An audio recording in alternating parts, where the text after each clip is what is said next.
Je vous invite à trouver Romains chapitre 1.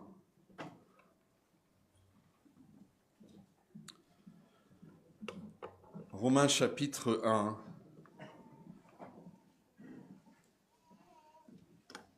Et les versets 2 à 4 nous donnent l'évangile que Paul a été appelé pour annoncer. Vous voyez ça dans vos Bibles, il dit l'évangile de Dieu, verset 2, évangile qui avait été promis auparavant de la part de Dieu par ses prophètes dans les Saintes Écritures, comme dans Ésaïe et ailleurs. Cet évangile concerne, verset 3, son fils, né de la postérité de David selon la chair et déclaré fils de Dieu avec puissance selon l'esprit de sainteté par sa résurrection d'entre les morts. Il parle de qui? Il parle de Jésus-Christ, notre Seigneur. Nous avons examiné déjà ces versets ensemble, mais nous avons sauté le verset 1 et nous allons le voir ce matin. Alors, si tout à l'heure nous avons survolé 66 chapitres dans une courte étude, là, on va se limiter à un verset. Donc, on aura les deux extrêmes aujourd'hui. Parce que Romains 1, verset 1, nous montre comment l'auteur humain, ici, vous regardez le premier mot, il s'appelle comment? Paul. Comment Paul se présente. Paul écrit à une église qui ne l'a jamais rencontrée. Il écrit à une ville qu'il n'a pas encore visitée. Ce sont pour lui des inconnus. Et lorsque c'est le cas, la présentation est importante. Nous avons de nos jours, je crois, perfectionné l'art de la présentation de soi. Alors j'ai testé cela cette semaine. J'ai mis dans un site d'intelligence artificielle, dont je ne ferai pas la pub, mais j'ai mis ceci. J'ai travaillé en tant que professeur et pasteur, et aussi à UPS pour laver les camions, parce que j'ai fait ça pendant 4 ans quand même. Je veux une lettre de motivation pour un travail de serveur dans un restaurant qui met en valeur toutes mes expériences. Voilà, en moins de 2 secondes, voici ce que j'ai reçu. Candidature au poste de serveur. Madame, monsieur, fort d'un parcours professionnel riche et varié, je souhaite aujourd'hui mettre mon sens du service et mes compétences relationnelles au profit de votre établissement en tant que serveur. Mon expérience en tant que professeur et pasteur m'a permis de développer une écoute active, une aisance dans la communication et une capacité d'adoption essentielle pour offrir un service de qualité. Mon engagement à UPS, où j'assurais le lavage des camions, a renforcé ma rigueur, ma ponctualité et mon sens du travail bien fait, des qualités indispensables dans le milieu de la restauration. Habitué à travailler en équipe et à évoluer dans les environnements dynamiques, je suis convaincu que mon enthousiasme et mon dévouement seront contribués à l'expérience positive de votre clientèle. Passionné par les interactions humaines et attentif aux besoins des autres, je mets un point d'honneur à offrir un accueil chaleureux et un service efficace. Je serai ravi de pouvoir vous rencontrer afin d'échanger sur ma motivation et mes compétences. Dans l'attente de votre retour, je reste à votre disposition et je vous prie d'agréer, madame, monsieur, mes salutations distinguées. Voilà. Je m'attends à recevoir plusieurs offres d'embauche ici après le culte. C'est ça, l'intelligence humaine de se présenter. Et la lettre de motivation est tout un art, n'est-ce pas? C'est presque un jeu. Mais notez, contrastons maintenant la présentation que Paul fait de lui-même. Regardez-le. Paul, esclave. Car c'est ça le sens du mot. Esclave de Jésus-Christ, appelés à être apôtres, mis à part pour annoncer l'évangile de Dieu. Voici le CV de Paul, emballant, n'est-ce pas? Paul écrit à une assemblée qu'il n'a jamais rencontrée, et voici ce qu'il veut leur communiquer de lui-même. Et pour sauter tout de suite à l'application, je vais vous poser la question, que voulons-nous que les gens sachent de nous?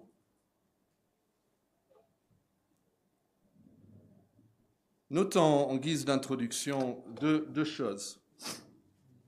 Et la première, c'est que notre identité est façonnée par ce à quoi nous choisissons de nous lier. Notre identité à nous est souvent façonnée par ce à quoi nous choisissons de nous lier, car c'est ces liens qui définissent notre manière de voir les choses, notre manière de voir nous-mêmes en fait. Et ce phénomène repose sur le fait que l'humain, il cherche toujours cet ancrage pour lui-même. Il cherche une appartenance qui lui donne un sens à son existence. Alors imaginez qu'un de nos frères ici qui est marié, il est assis dans un train à côté de quelqu'un qui lui demande ce qu'il fait dans la vie. Et il dit, moi, je suis mari pour ma femme. Ah oui, bon, ok, c'est bien, mais qu'est-ce que vous faites dans la vie? Je suis mari pour ma femme. Ah oui, c'est vrai aussi, je suis père pour mes enfants.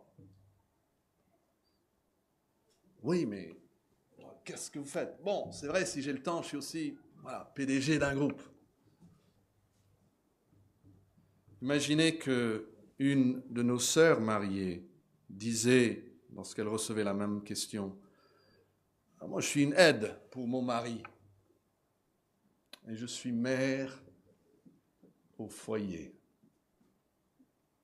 Oh, c'est vrai, je dois aussi travailler dans une boîte, je fais ceci ou ça, mais en fait, ce n'est pas ça qui me définit. »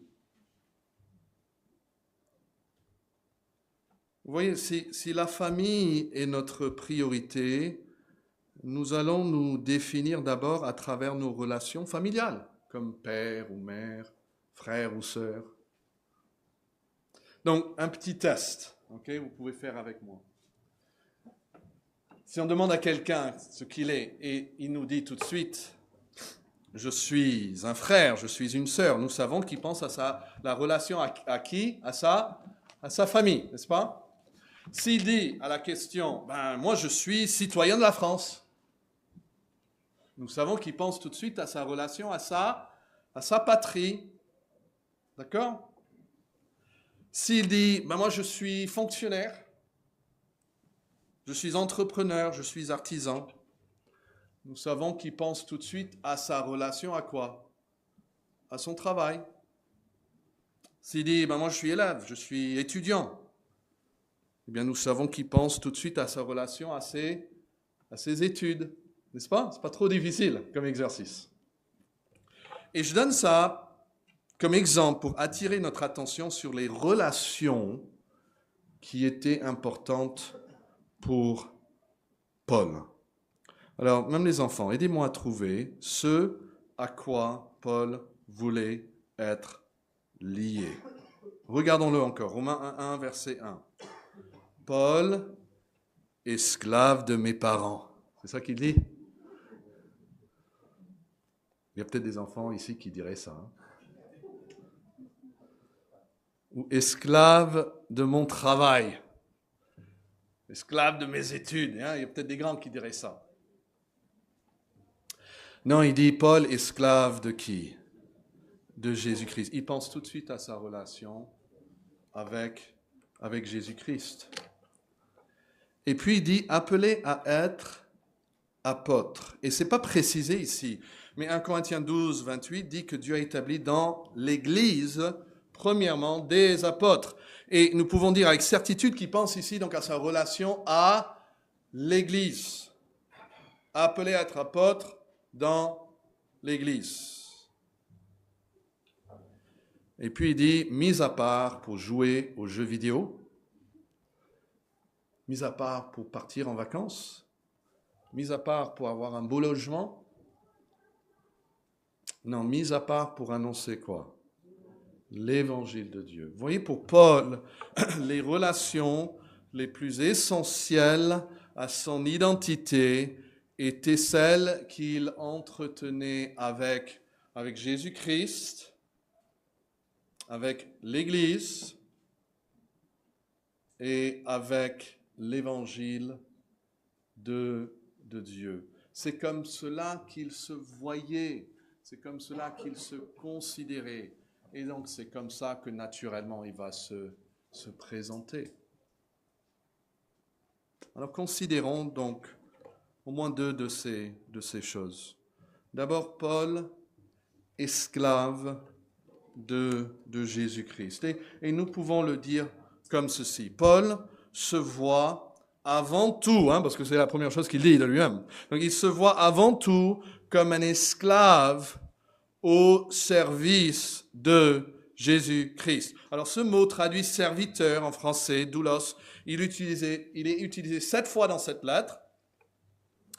Et dans toutes les autres occurrences, c'est traduit esclave.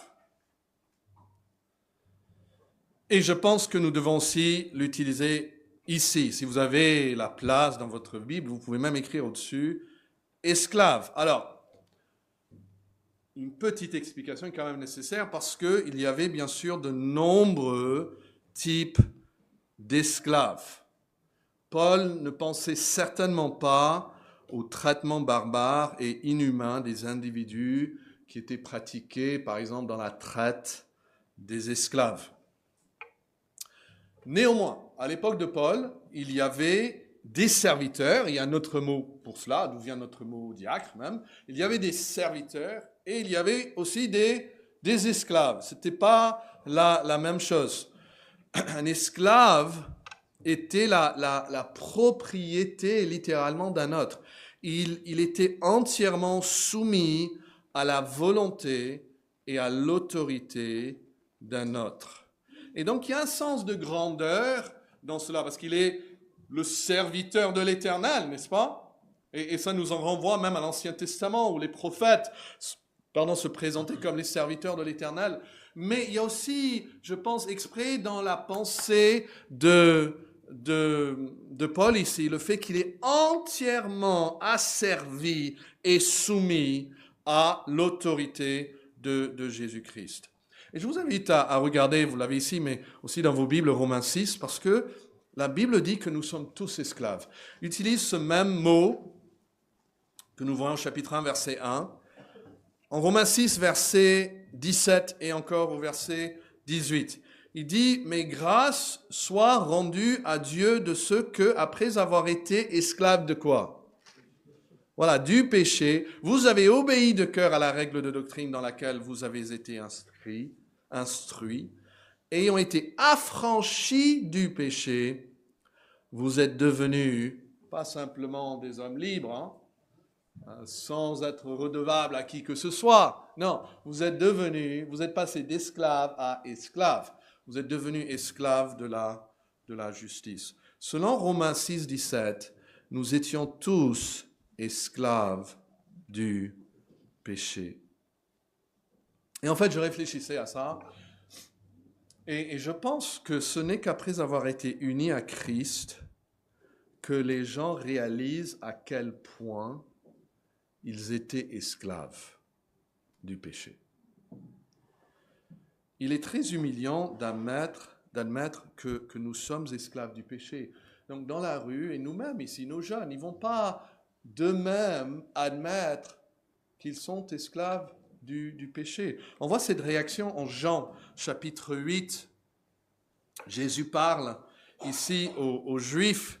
Je vais lire les versets 31 à 34. Il dit aux Juifs qui avaient cru en lui, « Si vous demeurez dans ma parole, vous êtes vraiment mes disciples, vous connaîtrez la vérité et la vérité vous rendra libre. » Et tout de suite, ils ont un problème avec ça. La vérité nous rendra libre suggère que nous étions d'abord quoi ?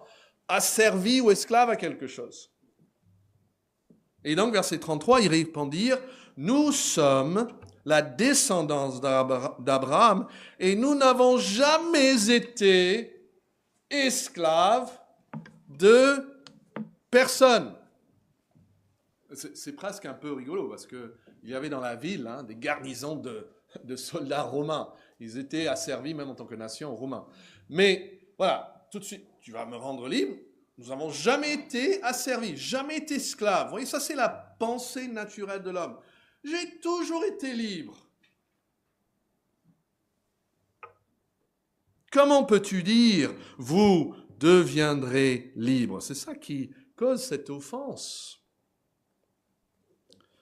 Jésus dit, verset 34, en vérité, je vous le dis, toute personne qui commet le péché est quoi? Il est esclave du péché. Toute personne. Si vous commettez le péché, vous êtes esclave du péché. Et voici ce qui demeure encore le problème aujourd'hui dans l'évangélisation. Nous annonçons la liberté à des personnes qui se croient déjà libres.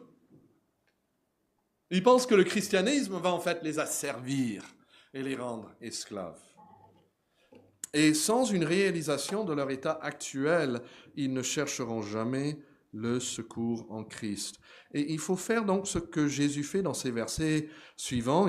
On ne va pas le lire, mais il cherche à démontrer la culpabilité et l'esclavage de chaque personne dans le péché. Mais, un avertissement, c'est dangereux de faire cela. Parce qu'à la fin de la conversation, ils ont pris des pierres pour jeter contre lui. Ils étaient tellement en colère. Et cela démontre comment les gens détestent quand on insiste qu'ils soient esclaves du péché. Mais je vous supplie, là, vous qui êtes là ce matin, d'être honnête avec vous-même et devant Dieu. Pouvez-vous reconnaître votre propre esclavage au péché? La Bible dit, sans aller chercher loin, que certains sont esclaves de l'argent. Et cela ne concerne pas que les riches. Il y a beaucoup de gens pauvres qui sont quand même esclaves à l'amour de l'argent. D'autres sont esclaves du plaisir. La Bible dit qu'il y a beaucoup qui aiment le plaisir plus que Dieu. Pensez à ça pour un moment. Esclave de mes propres plaisirs. On a du mal à associer ça. C'est un plaisir, c'est un plaisir. C'est pas un esclavage. La Bible dit non, c'est un esclavage. De nombreux jeunes hommes, et on pourrait dire moins jeunes aussi, gâchent littéralement leur vie parce qu'ils sont incapables de se libérer de leur passion. Incapables. Parfois c'est l'Internet, c'est les vidéos, c'est les jeux vidéo. Parfois c'est autre chose. Des passe-temps, des passions. Et ils ne peuvent pas se libérer. Ils sont esclaves, mais ils ne vont pas le reconnaître. D'autres sont prisonniers du regard des autres. Pourquoi une jeune femme cherche-t-elle à porter ce qui est à la mode? Est-ce que c'est une simple coïncidence qu'en l'espace de 6 mois, elle a développé exactement les mêmes goûts que le reste du monde a aussi développé dans ces mêmes 6 mois, et que 6 mois en arrière n'existait pour personne? Bien sûr que non. C'est pas qu'elle d'elle-même, dans sa liberté, elle choisit cette mode. Non, elle veut être comme tout le monde. Elle est esclave de l'acceptation sociale et elle ne le sait même pas. Elle pense qu'elle veut être jolie. Mais en réalité, elle est esclave de l'opinion des autres. Elle est prête à tout faire pour être vue comme, je sais pas, branchée, stylée, populaire, dans l'air du temps. Mais peut-être le pire des esclavages, c'est celui d'être esclave de notre propre chair. Des gens vivent pour eux-mêmes et ils ne peuvent faire autrement. Ils choisissent leur travail pour leur propre intérêt. La plupart des gens se marient même pour être servis plutôt que pour servir. Et dès qu'ils ne sont plus servis, ils vont chercher ailleurs. Alors, avez-vous le courage, mes amis, de rentrer chez vous aujourd'hui et d'écrire votre nom sur une feuille de papier et puis mettre 2 points et écrire esclave de Jésus-Christ. Et puis réfléchir. Réfléchir. De quoi êtes-vous vraiment esclave? Qu'est-ce qu'il y a dans votre vie qui revient sans arrêt? Avez-vous le courage d'admettre, de mettre dans ce vide ce à quoi vous êtes esclave? Je vais vous donner une astuce. Si vous avez du mal, demandez à votre famille. Les hommes, demandez à votre femme, tu trouves que je suis esclave de quoi? Je doute qu'elle va réfléchir longtemps avant de pouvoir donner une réponse juste. Les jeunes ici, demandez à vos parents. On va voir si vous avez le courage. Je suis sûr qu'ils trouveront une réponse assez rapidement. Paul se voit avant tout comme un esclave au service de Jésus-Christ. Et la relation qui primait pour Paul n'était même pas une relation familiale, vous voyez ça? Mais c'était sa relation avec Jésus-Christ. Et dans sa relation à Jésus-Christ, il voulait être l'esclave au service de son Seigneur. Et je vous assure, Paul le dit lui-même, il dira plus tard au chapitre 7 qu'il a une chair comme la nôtre. C'était certainement une bataille quotidienne pour lui de se soumettre à la seigneurie de Jésus-Christ de jour en jour, mais c'était son désir. Il voulait être de plus en plus l'esclave de Jésus-Christ. C'était son aspiration. Et il y a un danger de se leurrer. On peut se leurrer même ici, en se pensant en bonne relation avec Christ, lorsqu'en fait, nous voulons simplement que Jésus nous serve d'une manière ou d'une autre. Comme les gens qui venaient à Jésus parce qu'il leur donnait du pain. Ah oui, ils vont venir à Jésus, bien sûr, tant que j'ai du pain, mais pas pour servir. Et ça devient le test.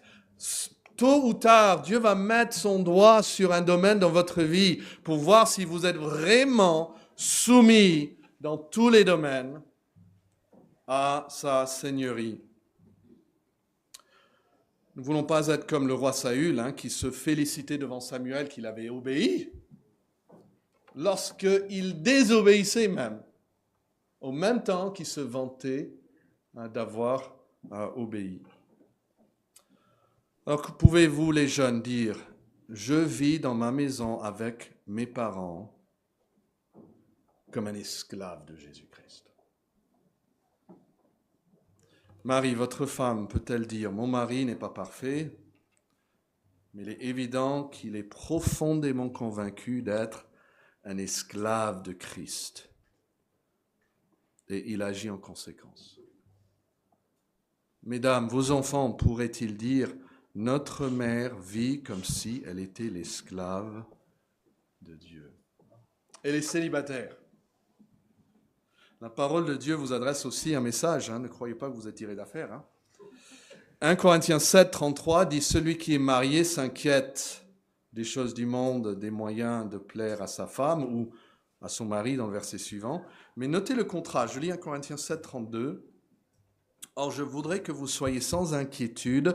Celui qui n'est pas marié, ceux qui sont célibataires, s'inquiète des choses de qui ? Du Seigneur et des moyens de plaire au Seigneur. Vous rendez-vous compte de ce que l'Esprit Saint de Dieu dit aux célibataires, si Dieu a choisi de vous garder célibataire jusqu'à présent, c'est pour que vous soyez d'autant plus dévoués en tant qu'esclaves à votre maître. 1 Corinthiens 7, verset 8 dit, à ceux qui ne sont pas mariés et aux veuves, je dis qu'il leur est bon de rester comme moi. Moi qui? Moi, Romains 1, verset 1, Paul, esclave de Jésus-Christ. Restez comme moi, célibataire. Paul était célibataire et esclave de Jésus-Christ. Sommes-nous des esclaves de Jésus-Christ? Sommes-nous prêts à tout faire pour le servir dans tous les domaines de notre vie? Est-ce que nous prenons ça comme notre identité primordiale? Et puis, deuxième aspect de son CV, quelqu'un doit m'aider à l'avancer. Paul remplit avec fidélité son appel apostolique dans l'Église. Il dit, esclave de Jésus-Christ, mais appelé à être apôtre. Et vous voyez ici, 1 Corinthiens 12, 28, que c'est sa relation à l'Église, à laquelle il pense. Dieu a établi dans l'Église, premièrement, des apôtres.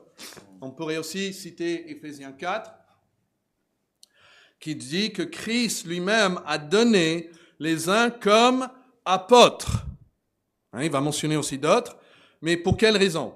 Pour le perfectionnement des saints. Donc si Dieu a fait de Paul un apôtre, c'est pour le perfectionnement des saints en vue de l'œuvre du ministère et de l'édification du corps de Christ. Ça, c'est l'Église. Et les apôtres ont été donnés pour le bien du corps de Christ. Alors, le mot apôtre veut dire quelqu'un qui est envoyé comme messager, un agent, un porteur d'une mission, le messager de quelqu'un. Et dans la Bible, c'est utilisé d'une manière générale pour les églises, en fait, avaient des messagers, des apôtres. Les apôtres eux-mêmes avaient des apôtres qu'ils envoyaient, des messagers qu'ils envoyaient. Mais les apôtres, mais l'apôtre de Jésus-Christ était quelque chose de très, très spécifique et très, très limité. C'est quelqu'un qui avait vu le Seigneur et qui était personnellement envoyé par lui en mission. 1 Corinthiens 9, Paul dit, « Ne suis-je pas apôtre? N'ai-je pas vu le Seigneur Jésus ?»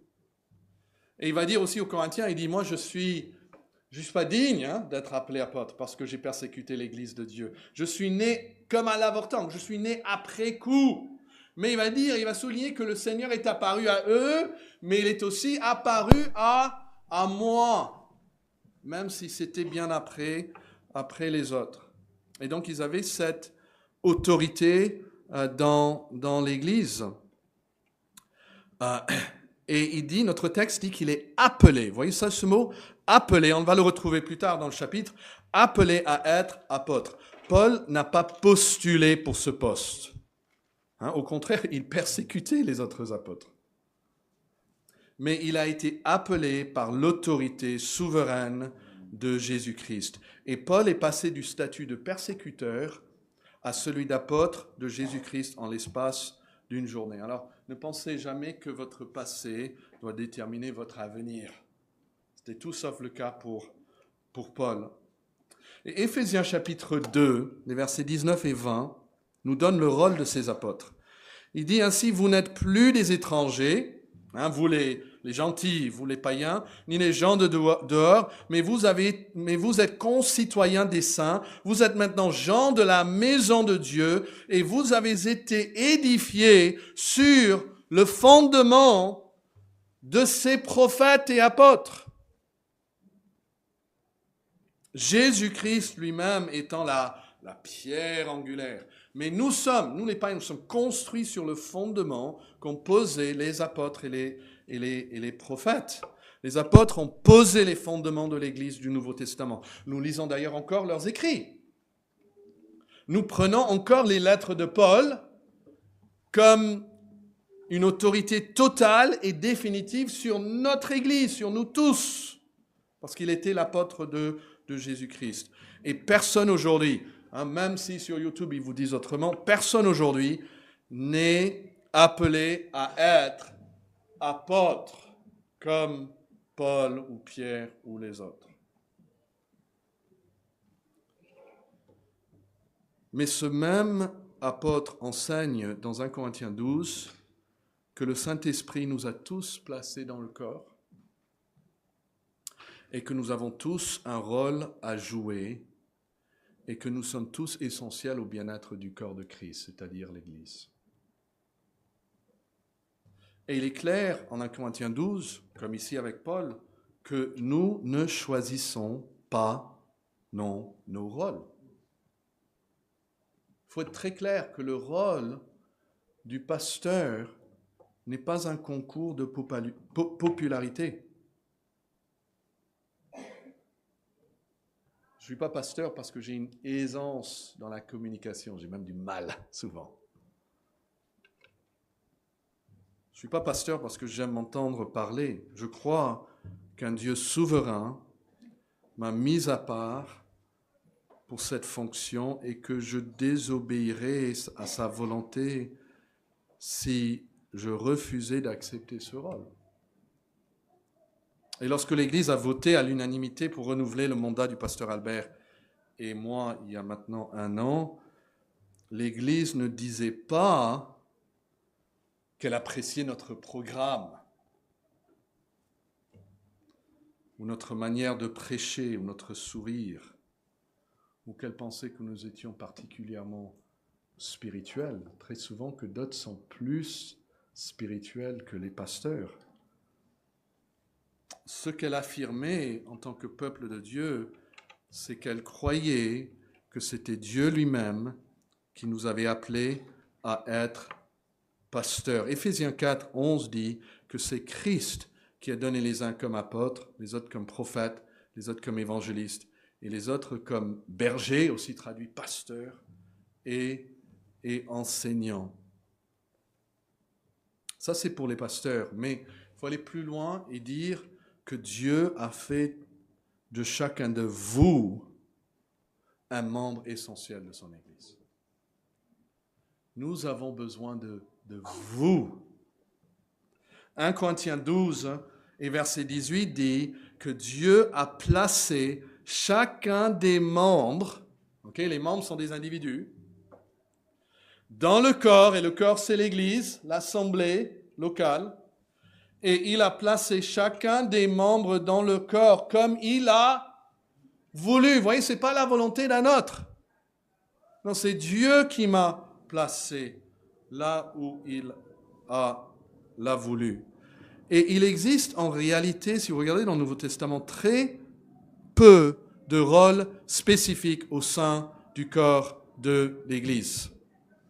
Pourquoi ? Très peu de rôles spécifiques. Parce qu'en fait, la plupart des activités qui se déroulent sont naturelles et organiques. Ce sont des membres qui interagissent avec d'autres.